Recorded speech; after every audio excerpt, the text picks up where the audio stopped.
Hello, everyone. Welcome to another episode of Get Pash-on-it. I'm your host, Jim Pashulitis.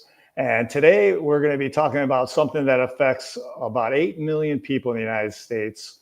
It's a very confusing topic having to do with Medicare. And most of us know about enrollment into Medicare when you turn 65, but this is a category that affects a lot of people. And it's one where a person has full Medicaid, so this could be you or someone that you care for, has full Medicaid and is receiving Social Security Disability Income, SSDI, and that after 24 months of that, they are auto-enrolled into the wonderful world of Medicare, whether they like it or not, and lots of obstacles might come in their way or misconceptions. So the purpose of today's video is to give information so that when the situation occurs, you make appropriate decisions and you avoid any costly potential penalties if you make any mistakes. Joining me for this topic is an expert and someone who's been doing this a lot longer than I have, and he has been actually a mentor to me. He is the president of the agency, M-Power Agency, and we have helped a lot of people in this category, and it has been a pleasure. So let me introduce Mr. Jamie Radder. Thank you, Pash. Hi, everybody. It's a pleasure to be here, talk about this, and hopefully we can shed a little light on this exact process. I've run into people where they say, I'm labeled disabled, and this didn't happen to me, right? Is there a difference in disability? Sure, right. As I understand it, there's different degrees, partial disabled, full disabled, there's and that would all be determined by Social Security. So yeah, with that as an understanding of the purposes today is to say, but the backdrop would be that they're already receiving, or an individual is deemed disabled and therefore is been rewarded or is receiving Social Security Disability Income, SSD or SSDI. And specifically that income, because there's people who are receiving SSI, and this would not apply. That wouldn't apply. It's the Social Security Disability Income specifically, and the time frame is the 24 months.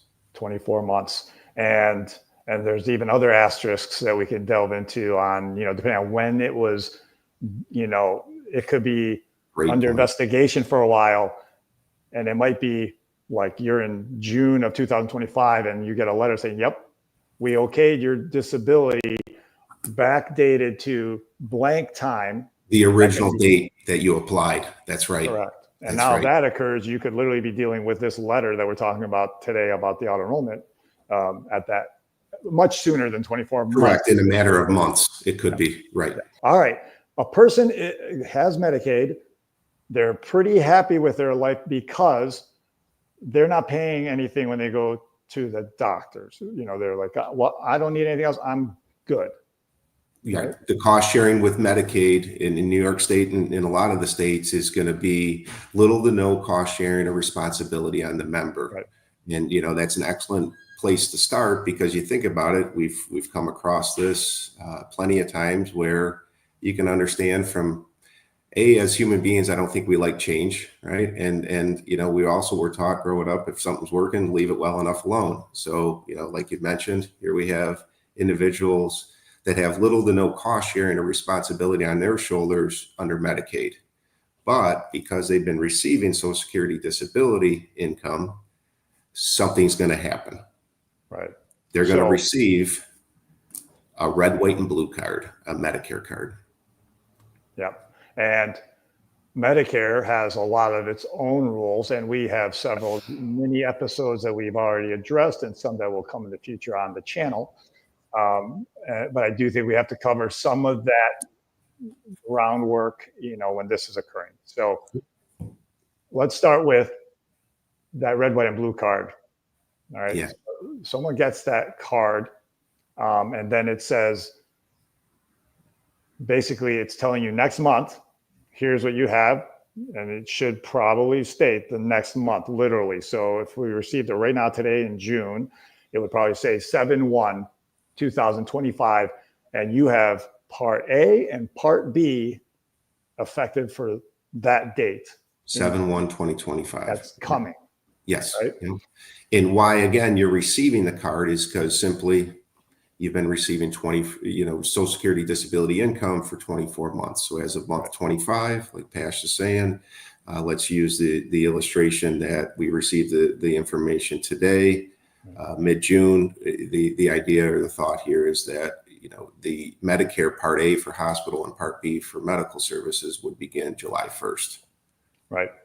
So on the back of the card, this perfect. is not common for someone new to Medicare from turning 65. Discuss that a little bit. What's on the back?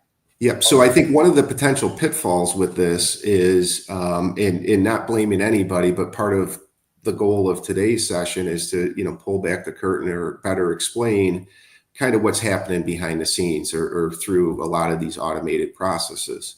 But the big takeaway, hopefully, for folks is if we were to tell you, although the back of the card does give you the option to check the box and say, I don't want my Medicare Part B, as in boy, and the reason why that is an area of interest in particular is because there's in 2025, a monthly fee or charge of $185 per month for your Medicare Part B. So if you think about somebody that is receiving Medicaid, not a lot of dollars. You think about like income in New York State for Medicaid can't be higher than $1,800. So if you're talking about $185 coming out of $1,800 a month, fully understand and appreciate, respect the fact somebody's saying, I don't want that $185 to come out of my benefits. Right. And so what happens is you can understand it again. They turn the card over, the red, white, and blue card, Medicare card. They check the box and say, I don't want my Part B. What we're trying to do with today is explain you don't need to do that. And the reason why is, believe it or not, your Medicare Part B premium is actually going to be picked up or covered, paid for by New York State Medicaid program. It's what's known as a Medicare savings program. I know Pash and Matt Monticelli did a previous session on an awesome session on what is a Medicare savings program. So, for more info on that, you can certainly check that episode out. But for today's purposes, we want you to understand or really just simply connect the dots that your Part B, $185 each month in 2025 is going to be covered or really picked up by Medicaid. And we're focusing on New York State in today's, because states have their own rules when it comes to Medicaid. So we're using New York as our example. But that MSP program that we're discussing exists in most other states in some form. So investigate, and if you need some help, don't hesitate to reach out. But good points right there, Jamie. So now we are suggesting to people before, don't do it. Don't cross out the B, because also you should know if you do that, you will be thinking you're dodging this $185 a month. Well, but your Medicare has begun. And now you don't have an essential piece of that puzzle, the Part B, that is a requirement, unless you have something that's comparable. And now Medicaid does not fit that bill. So what that might mean is later on, when you do turn 65 and you go and say, okay, I need this piece of the puzzle now some penalties may be waiting for you. And those could be lifetime penalties. So as a suggestion and a general rule, so we can't make 100%, but general rule, we would advise to consider keeping your A and B, and that becomes your ticket to the whole show of Medicare. Yep, or better yet, reach out to Pash or anybody on the team, and this is exactly what we do, is to help evaluate. We're not going to decide for you, or force you to do anything one way or another, other than, our goal is to help you evaluate or better understand these options. So again, what if we were to tell you, or what if this, in all the paperwork you're going to receive about this automatically getting Medicare and being enrolled in this and that, what if at any point in any of that terminology or the paperwork language, it said, hey, Pash, don't worry about your Part B, 185. It's actually going to be picked up by the state or under the state Medicaid program. Right. So that's the big area of focus of today's session. Yeah, and again, the big underlying thing is it's going to happen. This is not a maybe, like there's not a choice. Correct. This is an automated process. You're receiving your Medicare card, and based on the fact, very, very important point of emphasis, based on the fact that you're also receiving full Medicaid in New York State, you are going to receive help in 2 additional forms. One we just mentioned, the Medicare Savings Program, which is going to cover your Part B premium. The other is help with your Part D drug coverage. This is known as extra help. So again, to recap, because you're receiving Medicare and you have full Medicaid in New York State, and therefore are going to get a Medicare Savings Program, anybody that receives a Medicare Savings Program automatically receives extra help or is enrolled in extra help. So you're, in so many words, you're getting help with your Part B, $185 per month, and you're getting help, cost control, lower cost sharing responsibility for your medications under Part D extra help. Sometimes it's referred to as LIS, which stands for low income subsidy. Also going to receive or be part of what's known as auto assignment process. And the auto assignment process basically is saying it's actually with good intentions. The powers that be want to make sure, like Pash mentioned, you're not in a situation where you're going to have a late enrollment penalty down the road, that you are able to continue to get your medications, your prescription drugs filled at a very cost-effective level. So part of what all of this process includes, finally, is going to be what's known as an auto assignment, or getting you automatically enrolled into a Part D, as in Delta or drug, prescription drug plan. While Pash is doing that, just to speak to it briefly, this is how any individual will be made aware that you have been enrolled or been assigned to a Part D drug plan. So in so many words, if you take no action, once you receive your Medicare red, white, and blue card, you will be enrolled into a Part D drug plan automatically. Yeah, perfect. All right. Awesome. So if you'd like to talk to it while I can scroll as you need me. Yeah, I think that the best place to scroll to, my friend, would be page 2. It actually is a sample of the letter itself. And you can see right at the top, it says right in bold, you are being enrolled in a Medicare Part D drug plan. And then if you continue to read, at the risk of boring people with details, long and the short of it is, this is a big point of emphasis again, is that you're assigned to this drug plan, but the process isn't going to look at the medications that you're taking specifically yourself, or your own, what your needs are as far as, does the medication that you're taking even show up on the carrier's drug list, or what's known as a formulary? So it's very, very important. And one thing that we want to make ourselves available to help is to sort through this, to say, okay, great, you now have Medicaid, you've received this red, white, and blue card, you have options to look at a bunch of different plan options. In one of which would be taking the auto assignment. But the word of caution here is that the auto assignment does not look at your prescription drugs in relation to what the carrier has. So it may or may not be covered. It may be a little more expensive than maybe what you could see elsewhere, or you might be able to get, a lot more of the benefits by looking at or evaluating your options.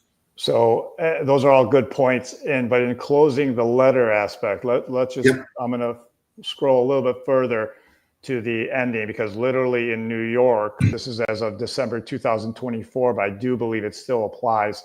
These are the carriers, specifically the plans that someone might be enrolled in.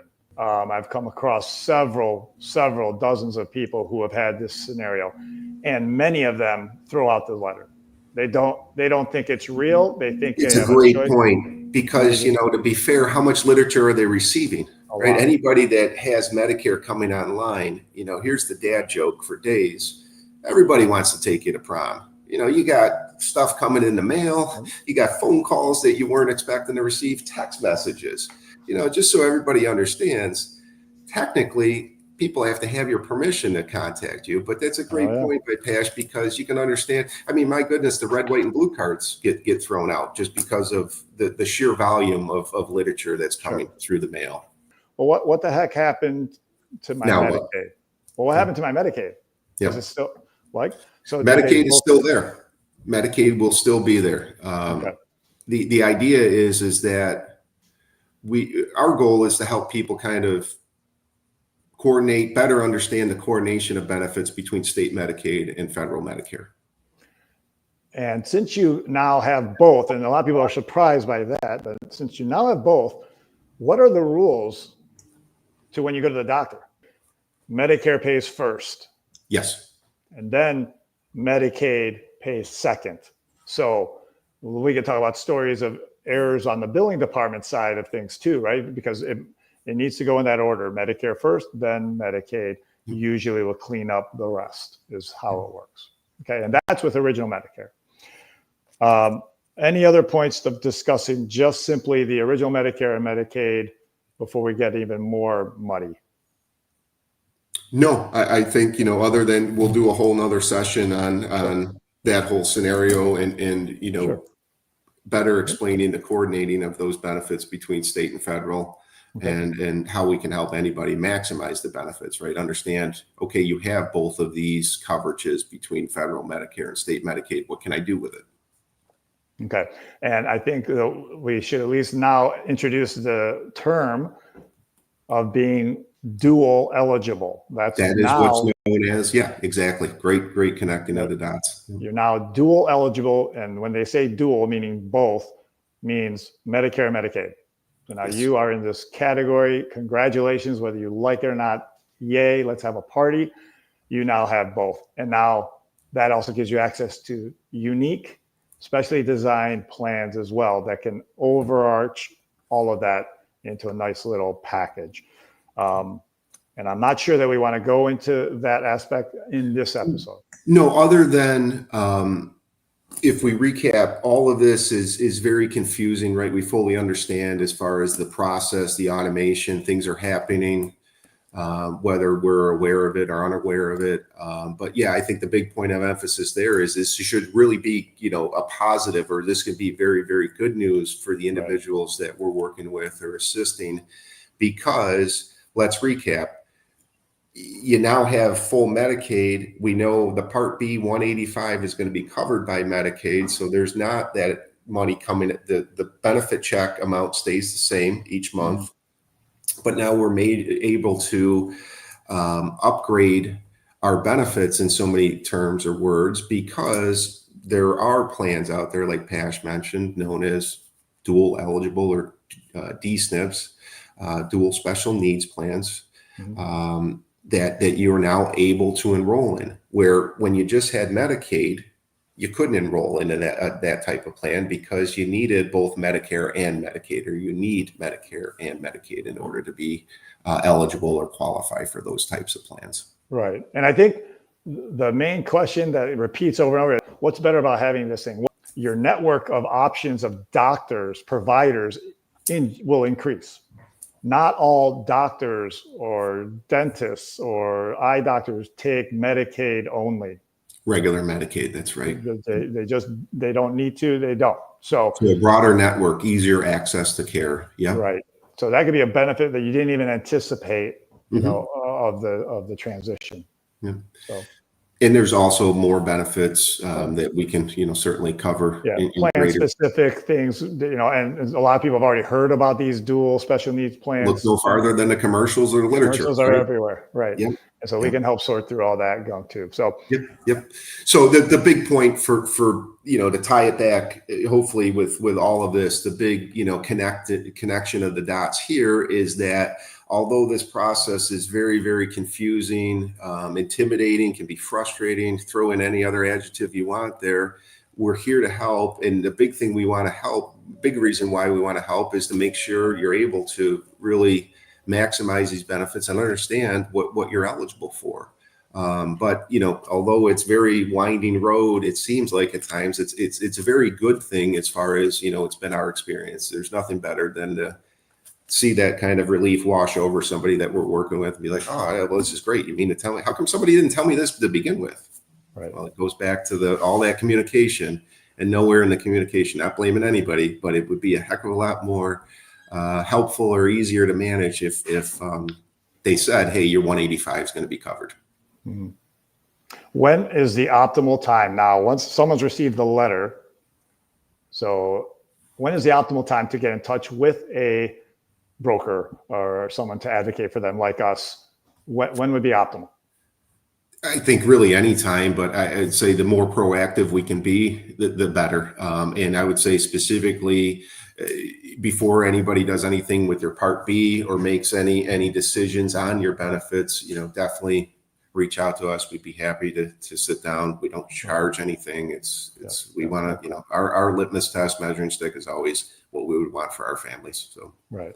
We'll provide you that same courtesy and respect. I would say for most people, the trigger is going to be the letter. Once you get the letter, call someone. Or maybe it's when you get your red, white, and blue card. Like, holy smokes! Like again, going back to we're at cruising altitude, right? Enjoying the mid, in-flight movie. We're having some bevies on the flight. Next thing you know, turbulence. Wait a minute, what's this red, white, and blue card? Well, any point we have turbulence, please reach out.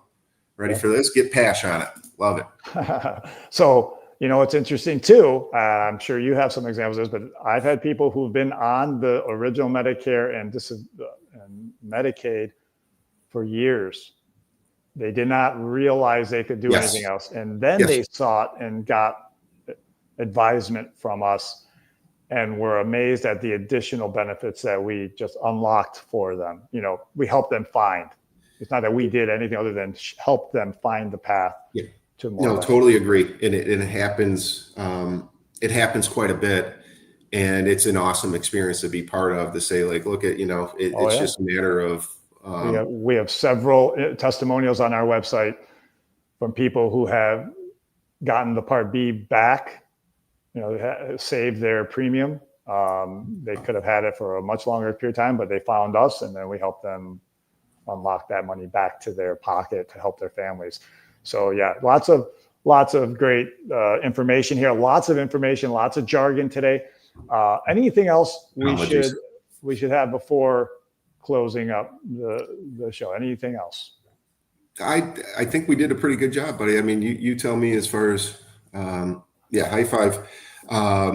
It's not an easy process, right? So not making excuses for us, but as we try to put framework around this or say, okay, we want to cover this, but and you can see just with the course of the conversation this morning, there's just so many different moving parts, or it's easy to kind of start looking at, oh, well, here's what this is. But again, the idea is that we know it's a confusing process. It's exactly what we're here for. Before you make any decisions, or if you have any questions, just let us know. We'll be happy to sit down with you or talk with you on the phone and evaluate, help you better understand. Absolutely. So I think the final little tidbit is that it's never too late. It's the earlier, the more proactive, the better. But if you're seeing this and you're like, man, that describes me from blank, blank, blank time ago, but you're like not sure, reach out anyway. We can confirm that you're on that you have the most optimal coverage right now. And we're glad to do it. We're glad to just let you have a peace of mind and no anxiety. Don't have to answer the spam phone calls that people are going to tell you, ooh, you should do, when we know you already have everything you need. Jamie, awesome. Thank you for your time today and your expertise. And I'm sure this will not be our last episode together. So if anyone has any further questions, please comment, share this video with others. And, I really do like to kind of throw the spirit of knowledge, not just to the individuals who are the actual member or who are directly impacted, directly impacted, but the caregivers of those people, because that's how I got involved in this Medicare world, was dealing with my father's stuff. So please share it with everybody. The wisdom and knowledge helps you avoid errors. And don't forget, instead of trying to maneuver through all of it by yourself, get Pash on it. That's it. It's just that easy. and the M-Power team.